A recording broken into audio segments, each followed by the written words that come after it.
All right, as I try to do with each show, I try to do some recap of some of the little nuggets I heard from all of you that resonated with me.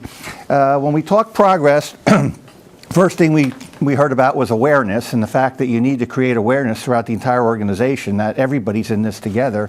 It's not the chief information security officer is not going to solve all the problems in the organization. It's going to take everybody's awareness to realize they have responsibilities too.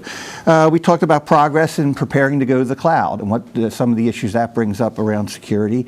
We talked about how risk management is a good way to approach the subject as opposed to cybersecurity or bits and bytes. And when you're talking to senior leadership, you talk about business risk, you talk about trusted organization, trusted agency. If you're seen as having good security, I think you'll be seen as being a very good organization. And we talked about the need to be proactive, more proactive in the future.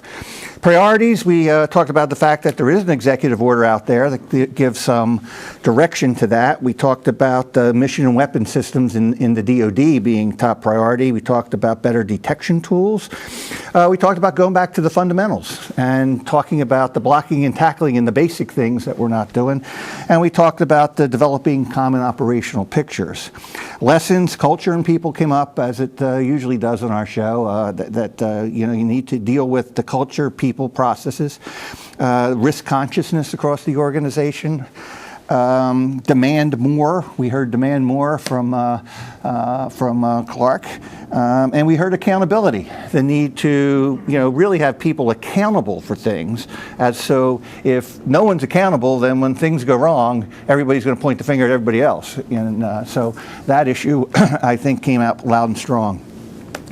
Challenges, we heard about some of the challenges with the defense health commercial environment and the fact that it's just a big challenge. Policies, we talked about policies. Perhaps there's too many. Perhaps we need to decide what we need. We heard about identifying gaps being a challenge. We heard about who's on the network being a challenge, two-factor authentication, don't buy old stuff. Industrial control systems. We heard about all of those being challenges that are on the table. When we got into talking about vision, we talked about the need for continuous improvement processes or ways to stay ahead. And if the ladder is 11 foot and they go over that ladder, we need to find a way to have a bigger ladder or whatever. You had some good analogies there we talked about. We talked about prioritization and the fact that we need to prioritize what we're going to do. We have a finite budget and we have certain things. You need to really identify what are our biggest vulnerabilities, what are the biggest areas that we really need to focus our money and time and resources on, because we don't have unlimited resources.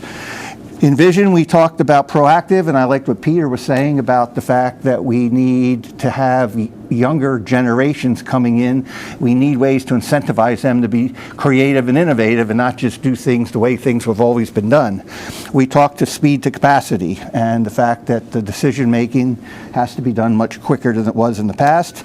And we talked about, in my mind, the things I heard and what I took away from this is everything you're talking about here is about saving lives, making our country more secure in the future, and making the country more secure for future generations and our kids and grandkids and those that come behind us.